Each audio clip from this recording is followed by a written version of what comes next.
Screening as part of this year's Melbourne Documentary Film Festival in July is a film called The Last 2 Weeks at Longlee. And it's my great pleasure to be speaking to the director of that film, Susie Forster. Susie, welcome to Movie Metropolis. Thank you very much, Peter. Now, this is a very moving film about the last 2 weeks of the life of your mother. It's certainly very well documented. What made you decide to make a film about that? Yes, that's a good question because it is something that some people wonder why I would have wanted to do that. And the original impetus came when I was having these quirky conversations with Mum. She was dying. She was in her last couple of weeks of life, and we knew that.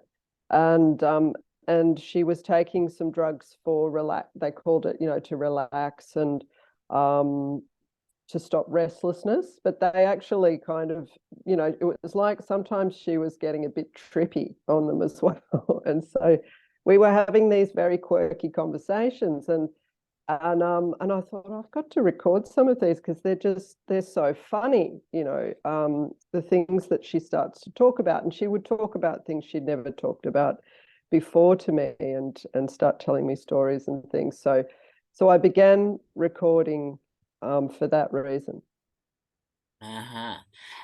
How easy was it to do the filming? Because I can imagine it would be a bit intrusive, and with other people there and interviews that you did.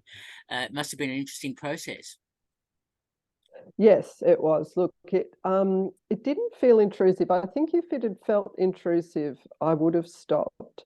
But my mum was used to me to a certain extent filming her, as were my adult kids who were also there helping to look after Mum. And my stepdad, you can see in the film that there's a scene where he walks into the room like this when I'm filming, and that's a bit of a running joke because I know he's not keen on being filmed, and he would usually do something like that. Literally, he's been doing that for years with me. And we sat down after I'd started filming, and we sat down and I said, this is amazing what's happening with Mum, that she's got this palliative care assistance. And we were getting visited every second day by a nurse or a carer who would help us with Mum's needs. They would wash her, they helped with the drugs, with what she was taking, and we got to, sort of work with Mum depending on what she wanted, and do as much of the care as we could, and whatever we couldn't do, they would do. And I said to Roger, this is amazing what we're getting here, and it's all sort of Medicare. We didn't pay a cent, including a hospital bed, and that was the real eye opener for me. I realized, wow, with a hospital bed, you can die at home in Australia with palliative care support that is all under Medicare. And we just thought it was amazing. And Mum had the death that she wanted. And I realized, as I've sort of moved into this sort of subject now as a result of Mum dying and making the film, that's certainly not something that just falls into your lap. You have to be a bit prepared. Certainly do. And I really had no idea that that palliative care at home was available. And that's a great state government funded resource. It absolutely is. And that I was in the same boat. And Roger said to me, my stepdad, he said, really we should, you should make a film about it and tell people, because if I didn't know and he didn't know and you don't know, and then there's a whole lot of other people saying, oh, I didn't know that. So the palliative care service in Seymour, it was in Victoria where she died, the palliative care service there, they were very pleased, I think, that I made a film because the manager there is a lovely lady called Paula, and she is passionate about helping people die at home if that's what they want to do. And she knows people who've been involved with somebody dying at home, often they know what it's like, and they know how good it can be compared to, quite possibly compared to another death in a hospital or in another setting. So it's a bit like the word's kind of getting out that we can die at home with our friends and family around us with the support of the medical service, and just have a different sort of experience. It doesn't have to be. We don't have to die in hospital, and we don't even have to die in a palliative care unit if we don't want to. But we can still have palliative care. Very interesting to hear that, and I think that's a really good message that comes out of your film. I can imagine as you were filming this film that emotionally it would have had some impact on you, because I can imagine difficult circumstances, your mother dying and family, etc., that making the film in itself would have been somewhat difficult, perhaps? In the filming or the editing, do you mean, or just the decision to make the film? Talk about the editing later, but I just want to ask you about, having the camera, filming and witnessing what's going on. It's not an easy process. No, it's not. It's not easy. I think in the film, I've sort of interviewed myself really in it, and I do say that I found it easy, which is probably not the right word to use, but I meant it had an ease to it, and it was straightforward. Look, it's really hard to say. Like, I've only been at my mother's death. I've had a couple of other friends die, but it wasn't the same. I wasn't there for weeks and weeks and weeks, with them. So for me, I didn't feel so emotional that I couldn't do it. In fact, it kind of helped me deal with the emotion I was feeling. I did a lot of crying. I learned to publicly cry while I was making this film and while Mum was dying, because I just couldn't help it. Every time I'd have a conversation with one of the carers or with a friend of hers, I'd start crying. And I thought, you know what? I'm just going to have to stand here and cry. It's just, I'm not going to try and stuff it down. So I did lots of crying, and sometimes I was even crying, with the camera when I was filming my stepdad after Mum had died. He tells me, about how he was feeling about now that she had died, and I was crying then as well, and I kept rolling. But I guess it's just something about me. I've been filming my family for years and years and years, as well as making films about other things. And it didn't feel weird. I was still completely sort of engaged and connected, even though I had the camera. The times where I felt like, wait a minute, as soon as I had the feeling, now I need to put it down, I would just leave it rolling and just put it down on a surface somewhere, and do what I needed to do for Mum or for somebody else. So, really, I don't remember a time. I do remember my son was a little bit shocked at first when I was filming the palliative care service people, and he said, "Mum, you can't just film the palliative care people." And I said, "No, I've already talked to them about it," and they were all okay with it. So, yeah. Yeah, it is, without question, it's an incredibly intimate thing to film. I don't think you can really film anything more intimate than that, quite possibly. So, but lucky for me, Mum she was very comfortable with it, and she's a very, she's a performative sort of person. So as soon as I had the camera, there's this, you can see it in the archival footage before, well before she was sick, that I shot about 15 years ago. She goes into hostess with the mostess mode as soon as I would switch it on. So I think she enjoyed it too, to quite a great degree. Okay, okay, I understand. Yes, I was going to mention the archival footage that you've put into the film, and also some beautiful shots of the countryside, of the area around the homestead, or whatever. You've really put in a great deal there to flesh out, if you like, the story of your mother, I suppose. Yeah, yeah, she lives in a beautiful place. It's the Goulburn Valley in Victoria.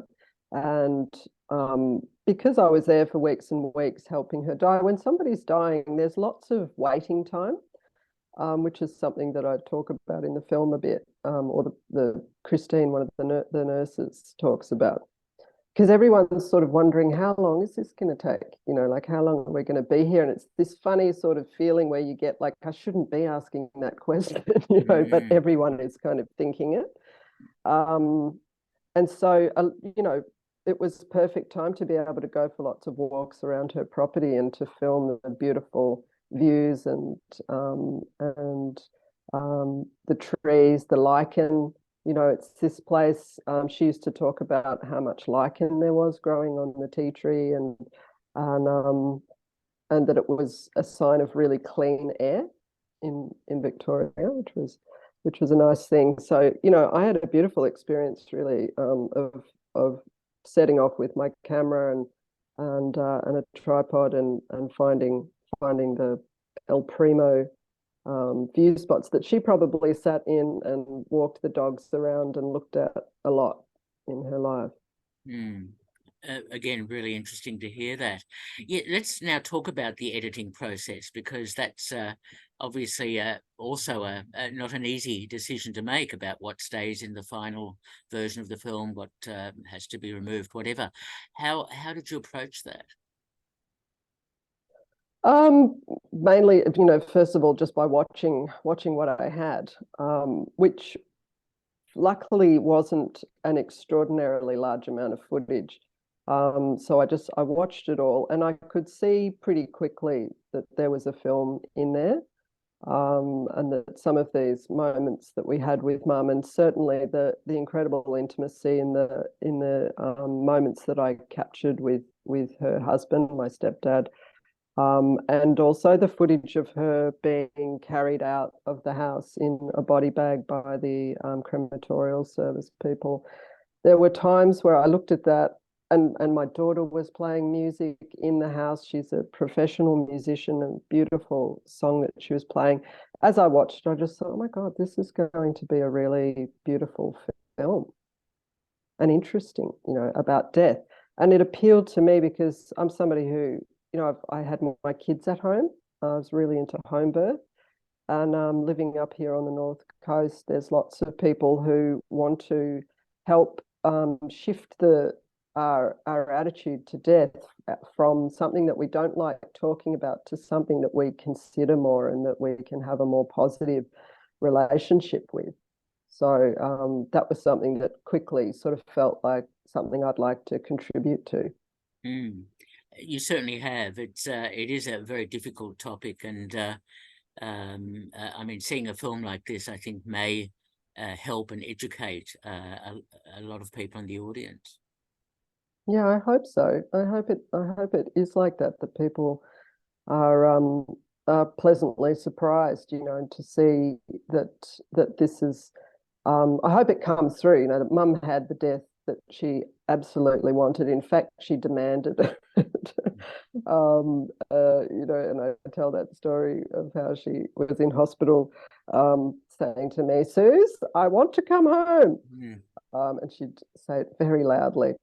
Um, and it made it simple for us to be able to sort of walk down that path. And yeah, look, I really hope that other people see that and you know, make inquiries basically, and find out. As far as I know, anybody in Australia can access that service.